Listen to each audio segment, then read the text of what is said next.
Sir जिसकी जानकारी sir हमें करीब साल भर पहले हुई, लेकिन सर उन्होंने कहा कि दोस्ती है। खैर सर हमारी पत्नी सर एसडीएम थी, उस समय इलाहाबाद प्रयागराज में सोराम तहसील में रहीं।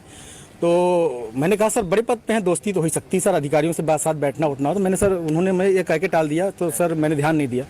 सर इसकी भनक सर मुझे उसका ये जो शक था वो विश्वास सर 22 फरवरी को हुआ, जब मनीष दुबे गाजियाबाद से चलकर सर मेरे आवास एलनगंज स्थित सरकारी आवास पे आया और इनके साथ एक साथ कमरे में मैंने इनको देखा अवैध संबंध बनाते हुए।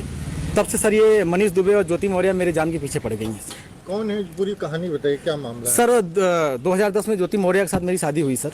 मैं सर पंचायत राज विभाग में सर 2009 में सेलेक्ट हुआ प्रतापगढ़ में सर, वहीं पे नौकरी कर रहा हूँ सर। और 2010 में इनसे 19 नवंबर को मेरी शादी हुई और सर उसके बाद हमारे संबंध बहुत अच्छे रहे। इन्होंने कहा मुझे पढ़ना है सर, मैं इनको पढ़ाने के लिए मैं इलाहाबाद लेके आया। और इलाहाबाद में सर द काउंसिल कोचिंग है, वहाँ पे इलाहाबाद की सबसे अच्छी कोचिंग थी। मैंने वहाँ पे किसी तरह सर पिताजी के सहयोग से, भाइयों के सहयोग से और यहाँ तक कि मैंने अपने डीपीआरओ साहब के सहयोग से पैसा उधार लेके इनको कोचिंग कराया। और सर ये मेहनत भी की सर और सक्सेस भी हुई। 2015 में ये सर एसडीएम पद पे चयन हुई, 16वीं रैंक इनकी आई। सर बहुत खुशी का माहौल हुआ कि हम एक छोटे पद पे रहते हुए अपनी पत्नी को इतना आगे ले गए। वो भी बहुत खुश थी, पूरा परिवार खुश था। और सर 2015 में ही मेरी सर भगवान की दया से मुझे इतनी खुशी मिली कि मेरी 2 जुड़वा बिटिया भी हुई और जिनका नाम हंसी खुशी मैंने रखा, क्योंकि उस समय खुशी का माहौल चल रहा था सर। और सर बहुत अच्छा चल रहा था। लेकिन सर 2020 में ये मनीष दुबे जो जिला कमांडेंट होमगार्ड है, उसकी एंट्री होती है हम दोनों पति पत्नी के बीच में। और सर घर इतनी तबाही पे पहुंच चुका है कि घर तो टूट ही रहा है, बच्चे तो दूर हो ही रहे हैं, पत्नी दूर हो ही रही है सर। यहाँ तक कि मैं मुकदमा भी मेरे ऊपर हो गया है और मेरी मौत की साजिश भी रची जा रही है।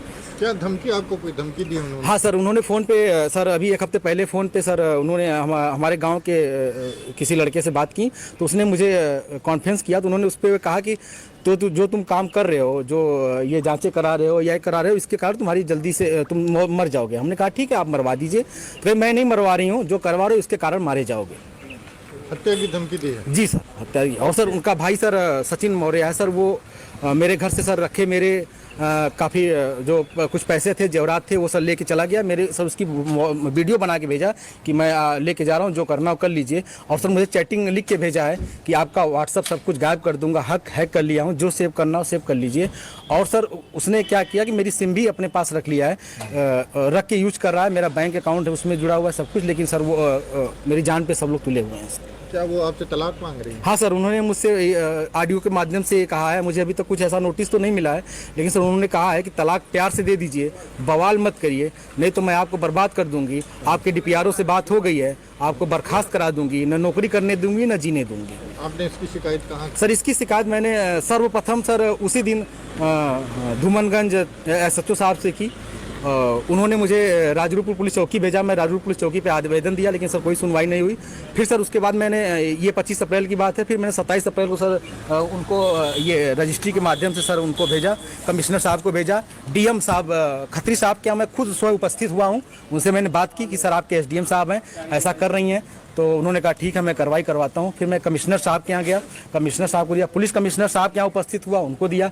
फिर कहीं सुनवाई नहीं हुई तो सर मैं DGP साहब के पास गया, DGP साहब ने मेरे बात को संज्ञान में लिया, लेकिन फिर भी सर आवेदन ले लिया गया, कोई कार्रवाई नहीं हुई। उसके बाद सर मैं DG home guard BK Maurya sir के पास गया। उनके यहाँ से मुझे सर कुछ उम्मीद की लौ दिखाई दी, क्योंकि उन्होंने मेरे आवेदन को तुरंत संज्ञान में लिया और टीम गठित कर दी है। DIG इलाहाबाद उसकी जांच कर रहे हैं। मुझे सर कुछ उम्मीद लग रही है कि मुझे कहीं न कहीं हो सकता है न्याय मिले और मेरी जान बच जाए।